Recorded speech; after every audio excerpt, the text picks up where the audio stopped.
teachers there. And go ahead. No, Rabbi Praver, you're coming through perfectly. Okay, great. Please Um, continue. This is okay. chilling. This is just chilling. All right. Well, at that point, some teachers had mentioned uh, that I was embracing and comforting. Rabbi, that he killed all the children, and I went into shock, and I said, no, that's not what I heard. I just heard that that the principal and the psychologists were murdered, and they did not correct me. They knew because they had seen it. They were protecting me from that and letting me go through my process of denial, which they had already experienced. And finally, I thought about what they said, and I Googled on my telephone Newtown, and I saw 27 dead. And I can't really explain the emotions at that moment. Learning that, I just couldn't believe that I was in the epicenter of this. You know, it was information that the world had that I didn't have, and I was right there. And that FBI lady came around again, and I said, "Look, my name is Rabbi Praver, and I just saw this." And I pointed to the ABC, page of the 27 dead on my telephone, and I said, "How can I help?" And she said, "Come with me." And that at that point, we walked through a corridor into a back room, and this was a room filled with parents that did not have their children come home that day, and they just dropped me off in that room, and they just said, "Find someone that you recognize from your congregation or your parish, and help them, or help someone that doesn't have someone helping them." And at that point in time, I did alight upon both Lenny and Veronique Posner, and I had bar mitzvahed their son Michael, their oldest son Michael, Veronique's oldest son Michael, and of course, they were familiar to me, and we began to administer pastoral care to them and go through this whole experience. Um, Including the moment that the governor came back for a second time at 3 o'clock to announce the very, very horrible news that they would not be reunited with their children, and he was very, very sorry. And that's when the room began to wail, and people were like rag dolls falling on the floor, and people were looking heavenward, and it was rapid prayers by all the clergy in the building at that time, and it was a very traumatic and experience that has really changed my life and has caused me to make a vow, actually, at that moment, that I would do something to reduce violence in this country of ours. Rabbi Praver, your sharing this story has brought tears to my eyes, really. Uh, I envision what that room was like. I know I've met a number of the parents since then, and I know they were told that if their child wasn't with them at that point, Yeah, they weren't going to see and them again. and unfortunately, that horror, having your very own son be gunned down, just out of the blue, in a that's your Well, story, and also by a it's a person. terrible thing. The the violence we have in our country. We're a civilized country, supposedly, and yet we suffer. So many of us suffer. So many broken lives and broken hearts, and the ramifications are so so great. And really, when a parent puts a child on that yellow school bus, or goes out to the mall, or goes out into our society, in any place, whether it's a sporting event or a social event. Um, we all want to feel safe. We need that security, and we don't have it. People will look at the spree shooting and say that it's a very small number of people that are killed in the total, matrix of deaths, of homicides in the country. And that certainly is true in the total numbers, but what you cannot always judge violence by the numbers of killed. Unfortunately, the spree shooting is this insane form of domestic terrorism, and it degrades the quality of life. It degrades the security of life. Uh, there is a lot of homicide in the inner city, but we still have control. You can decide whether to go into dangerous neighborhoods or not. We still have some element of control. But with the spree shooting or the crazy shooting that happened to your son, Elliot, there is no predicting. And this kind of phenomenon, which is a growing phenomenon, the spree shooting in this country, is something that we should all be concerned about, whether you're Republican, whether you're Democrat, whether you're Libertarian, just as human beings. And so, we all know about the Second Amendment, and we respect it. The Second Amendment, I studied the history since this time in great depth. I am neither pro-gun or anti-gun, Elliot. What I am is pro-safety, and that's something that we could all be. Automobiles were made safer. We're not grabbing anybody's guns, but we're saying that we have an obligation to make guns safer. More training. Why not? Smart guns. We have smart cars. Why not the smart gun that would really help things so that a gun can't be stolen and used by someone else? Why always no to these things? How come the gun is back in the Middle Ages, so to speak, and the car is already surpassed in safety the gun in America? Now generally most states more people die from gun violence than in automobile accidents, and the automobile is just getting safer and safer, and the guns are not. It is not a infringement upon someone's right to keep and bear arms to make them safer.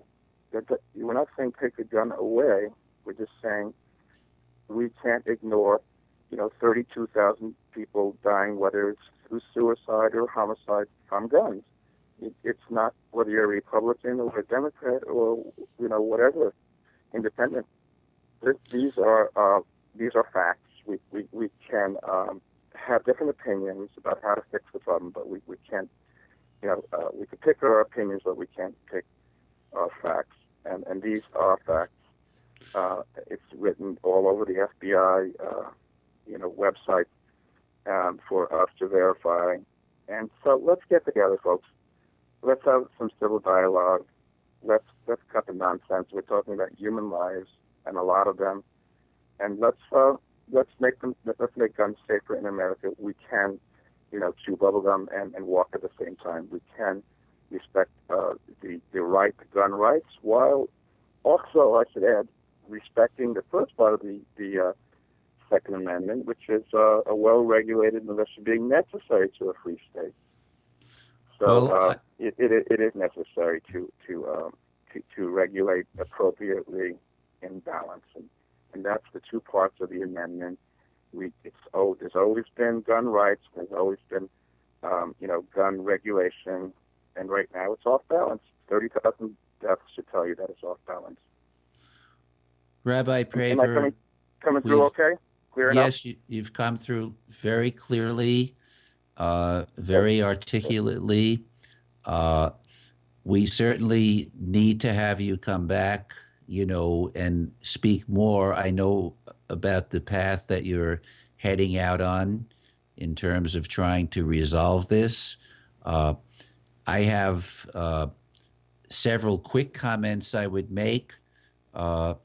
First of all, the argument that the other side puts up, that it's just a small percentage of people being killed with guns, a small percentage of people being killed with semi-automatics or in spree killings. That is such a ridiculous, irrational position. It's what I call their de minimis argument. It's a de minimis argument. And to put it in context, it would be like arguing that, gee, there were only 8 cans of soup with E. coli in them, and there's a couple of million cans out there. We should not pay any attention to these 8 cans. Means nothing. I mean, the positions that are advanced by the other side, you're a bit more tolerant than I am. Nonetheless, we're strong friends. But I love one of the things you said that I, in fact, say now as well. What about my Second Amendment right? And my Second Amendment right is to regulate your gun. And we're going to do it. We're going to do it. We're going to really do it. And Rabbi Praver, I know you'll be right next to me, shoulder to shoulder, and I'll be right next to you, shoulder to shoulder, and we're going to get this done. Take care, yes, and I'll see you yes, soon. Sir. We are going to get this done, and it's not when a person shoots someone in a theater because they threw some popcorn at them or their music is too loud. This is not a man. This is not a definition of a responsible citizen. Absolutely.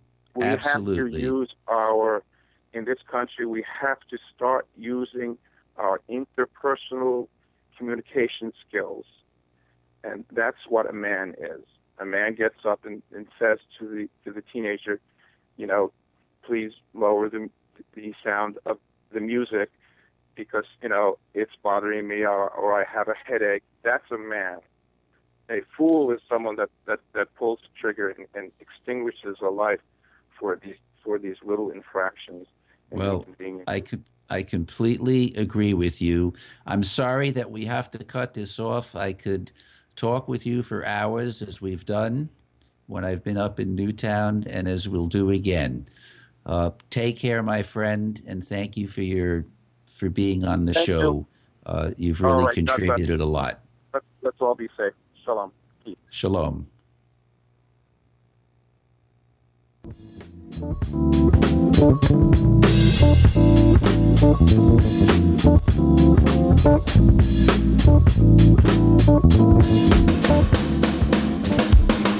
You're listening to We Act Radio, WPWC 1480 AM.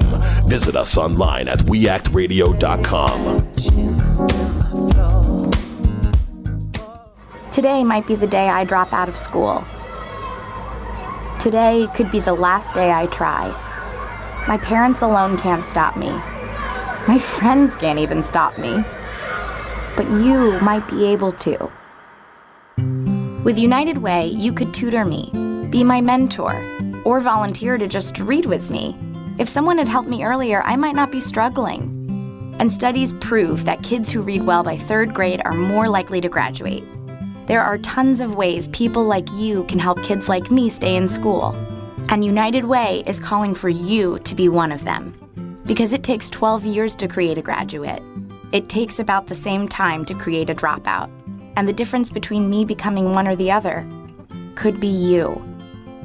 Make me a success, not a statistic. Take the pledge to volunteer now at unitedway.org. Brought to you by United Way and the Ad Council. On the next episode of Recipes for Disaster. So we've got our neighbor Paul coming over tonight for a barbecue, which is why I prepared a delicious lemon rosemary steak marinade from my special collection of old family recipes.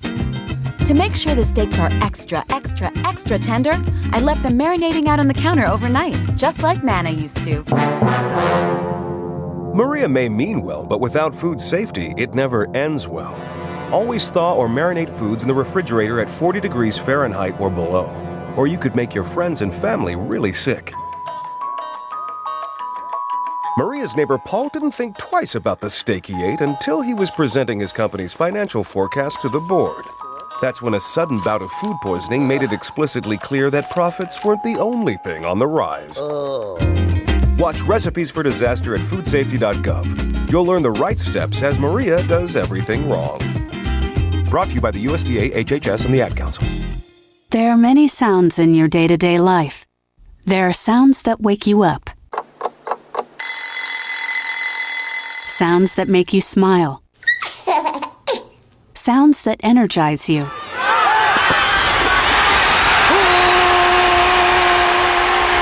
And sounds that help you relax. But there are some sounds that can alert you to danger and can help save lives. Wireless emergency alerts, now on many mobile devices, use a unique sound and vibration to bring you information about severe weather events, Amber Alerts, or other emergencies in your area. With critical information from local sources you know and trust, you can be in the know, wherever you are. For more information, visit ready.gov/alerts. Brought to you by FEMA and the Ad Council.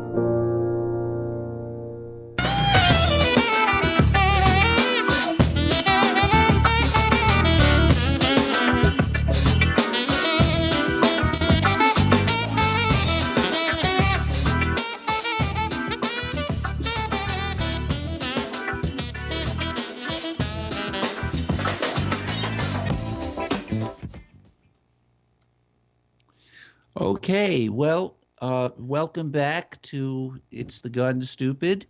I've gotten, it's been a really strange day here because we've had a lot of technical issues going on, and some of them are being resolved as we're going on here. We were going to have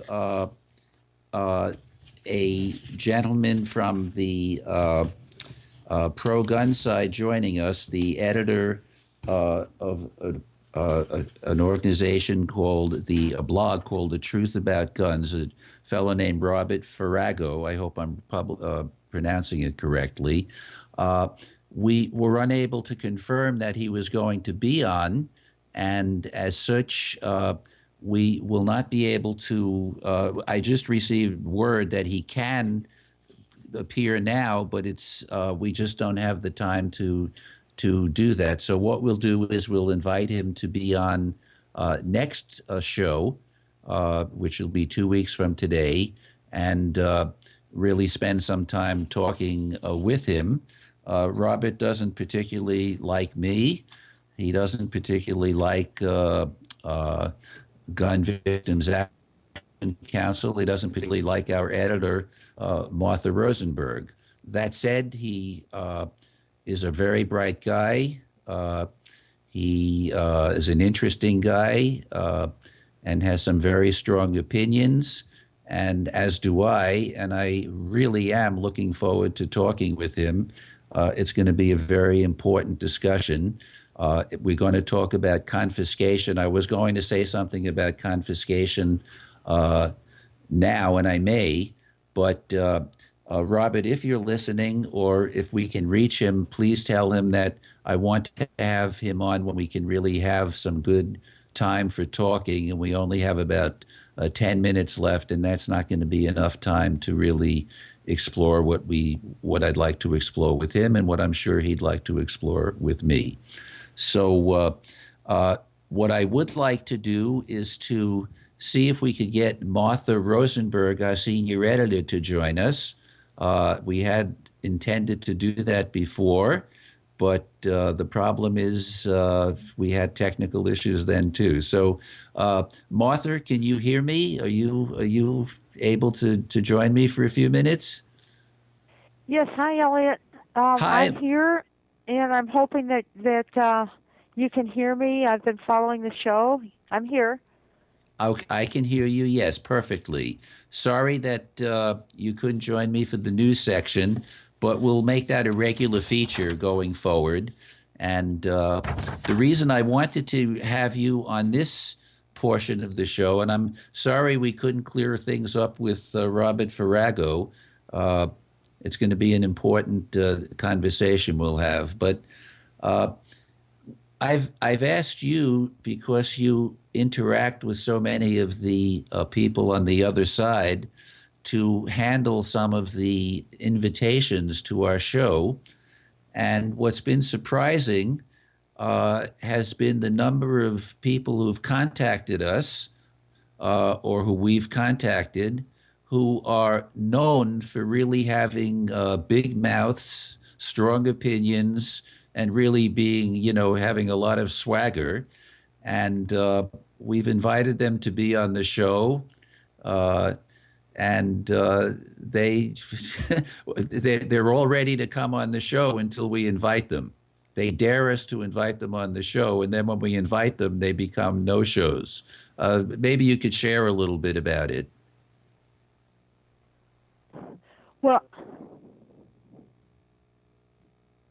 Elliot, you're right. We had several people that we've invited who you would think would want to speak, and yet when we really gave them a time to come on and debate, they disappeared into thin air. And one in particular that I find pretty upsetting was Richard Pearson, who is the executive director of the Illinois State Rifle Association. They had a banner month because they rolled out their conceal and carry law, and yet they wouldn't talk to us on the radio, and they didn't even reply and say no. They just basically were disappeared. And then another leader, a pro-gun leader that first said he would debate and then said he wouldn't, is the Indiana State Senator Jim Tomes. And we had invited him on because a few weeks ago he made it illegal, or introduced legislation to make it illegal to have a gun buyback, literally, because he didn't want to see good guns melted down, and so he literally wanted to keep them on the street. And he first said he would like to debate, and then he changed his mind. So that's two top echelon pro-gun leaders who, for whatever reason, don't have the courage of their convictions. Well, what's interesting about the two people you mentioned is you had made, you write our wonderful series, the NRA Puppet of the Week.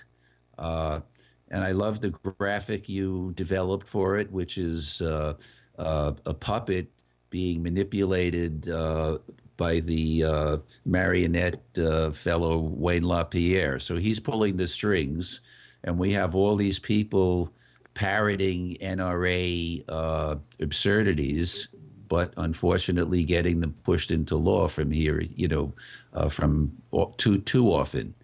And again, too often is going to stop. But the point is, you made Jim Tomes, Senator Jim Tomes, the NRA Puppet of the Week about a month ago, and we received an outraged communication by maybe his staff leader or somebody, saying that they doubted, I'm quoting here, "I know Jim Tomes would be willing to debate on gun rights, the Second Amendment, and gun buybacks, etc.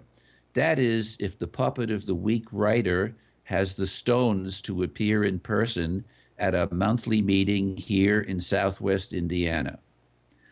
So we wrote back to him saying that I, the CEO of National Gun Victims Action Council, would in fact come down to debate them in their cozy little home. They have an organization called the Second Amendment Foundation of Indiana that was started by Senator Jim Tomes. And I said I'd be happy to come down. We'd have to set some ground rules. But I also would want Jim Tomes to appear on our show. And since he wanted to appear on our show anyway, seemed like a done deal. So we went back to them, and their response was no response. So I think I've gotten a bit of a reputation as you really don't want to debate me, because when you throw out your stupidity, your absurd, irrational arguments, I'm not going to let them get by. I'm not as polite as my good friend Rabbi Praver. Pearson, the head of the Illinois state, the NRA in Illinois, is, in my view, a caricature. He has passed up a number of times when I've asked them to debate a couple of things with me. And in particular, Pearson offered us stories about how he used his gun in self-defense that are so ridiculous that if my grandson offered these stories, we'd have to sit down and have a conversation about honesty. He's the typical guy who used his guns for self-defense. Of course, he never reports the perpetrator that he allegedly saved his life or his jewelry store from being robbed or whatever it is. He just lets them go free because, as a law-abiding citizen, as Richard Pearson, I'm sure, is, it's okay with him if he lets a known thief just walk out. Pretty, no need to report them. If they go rob someone else, that's fine with him. Well, he used his gun. And you know, Elliot, I understand that this is a heated debate and that people don't necessarily want to lose a home court advantage, by going on a show where the emotion might be, the sentiment might be against them. But I have to observe that you have at least twice gone on Fox News, which is not a real comfortable environment. And, if the debate is honest, it shouldn't matter where, what the venue is. Well, I agree. And anybody who knows me or would take the time would know that I have nothing, I don't deal in personal attacks. I deal in facts. And if you say something that's factually ridiculous, I'm going to call you on it. I'm not going to be polite. And I think that the reputation I've gotten is something that puts off a lot of these so-called, pro-gun activists. But my invitation is open. If you want, we have a couple of very good guys who, say they want to come. One's from the Open Carry organization or whatever. And they're all welcome. They're all welcome, because I will repeat what I said right at the beginning of the show, right here at the end, that there's not a single rational argument that any of these pro-gun supporters, any of these pro-gun mouthpieces can offer that survives rational analysis. Not one. And there's not a single rational argument they can offer that would serve to that would rationally prevent any sane gun law we would have. We'll be talking a lot more about this. I look forward to our show in 2 weeks, and I hope Robert Farrago will be here. He says he wants to be here. I'd like him to be here. And as far as everyone else, please go to our website, www.gunvictimsaction.org, sign the Tell and Compel Pledge, and while you're at it, go to our Facebook page and like us. We're very likable people if you want sane gun laws. Okay, good night, and thanks for tuning in.